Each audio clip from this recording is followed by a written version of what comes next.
Yo, dude, this is Shinji70, and I was just making this video because recently E3 was last week and it just passed, and I traded in my PS4.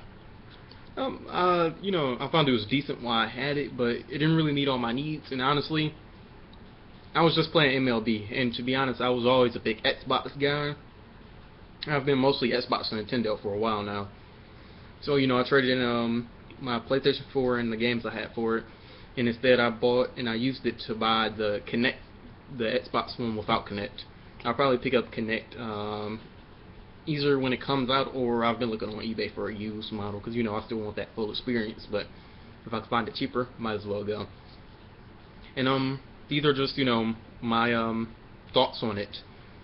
I really like it so far. I mean, coming from somebody who uses Windows 8 all the time and who has had a or has a 360, the UI is just second to none as far as how quick it is, how snappy it is, and feature set. If there's one thing I really didn't like about the PS4 is that feature-wise, just not even talking about games, just the OS itself and how it interacts with the rest of the system and how I use it. It was very subpar, and it's just little things like I logged into the store today, and you know what? The UFC full game was up right when I got up. That's such a big thing because with the PS4 and PSN, for whatever reason, the store doesn't update until you know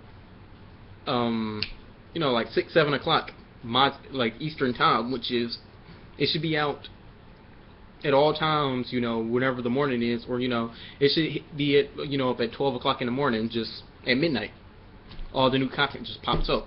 And it's not like that I have to be, oh my god, I have to play this game, I have to, download it. It's just that, for me, my thing is, if I'm buying a game digitally, I want to be able to set it to download, so to download while I'm at work, and then go.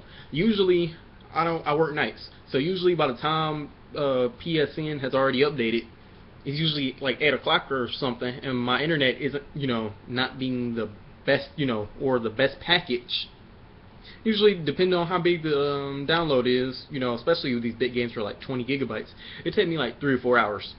I hate the fact that sometimes with PSN, I'll get home and the game will still be downloading because, and, that's just not good. But as far as that, the whole interface, is just very good. I like snapping apps. One of the best things I liked was I was watching the U.S. versus the Ghana World Cup, and I had the Brazil Now snapped to the side. And I watched that whole match, and it showed me the stats right next to it while I'm watching it.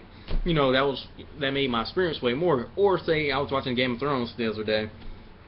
I've been trying to run through the series, so I'm watching that, and it snapped on the side. I had the Brazil World Cup app, or the ESPN app, so I was getting my sports scores and stuff. Going along doing my business, and just being able to like play a game, or play like a racing game or something, or a game like I was playing the Spartan Assault game that's free with Games for Go, playing multiplayer, and I had a podcast. I had the Internet Explorer snap to the side. I was listening to a podcast while I'm doing this. While I'm just going through with a button, shooting, killing everything. So OS is great. The store is really great. I love how everything pretty much in the OS is not segmented through apps, and just the fact that go to the store, click this, click that, I'm automatically in. And even the stores, they take you to a different app or not, to a different app. And just how everything works so cohesively, it's just so simple. Right side, you have your pin, you have your favorites.